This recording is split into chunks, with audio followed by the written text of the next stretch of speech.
de figer un petit peu la défense, mais on avance du côté des V, on avance et c'est terminé. C'est terminé, les Vitality qui étaient à la peine et qui finalement auront roulé sur leur dernière possibilité de conclure le match. Les Vitality officiellement qualifiés pour la grande finale de cette French League. Ouais, on a galéré un petit peu dans cette fin de match côté Vitality, mais on a assuré l'essentiel avec une victoire 7-5, 7-5. Les Destros n'ont clairement pas démérité. Peut-être que ce side d'attaque sur Bank leur a coûté trop cher. On a eu deux cartes totalement différentes. Un Clubhouse où les attaques étaient maîtrisées des deux côtés. On avait vraiment du très haut Rainbow Six.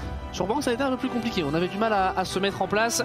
Les Destros ont su le faire en défense sur la fin, par leur agressivité, par leur style de jeu très innovant et qui change un petit peu de ce qu'on a l'habitude de voir. Ça n'aura pas suffi face à des Vitality qui, même constat, font le job, n'ont pas été étincelants. On n'a peut-être pas vu le meilleur des Vitality sur ce BO3, bien embêtés par des Destros très performants comme on pouvait l'attendre.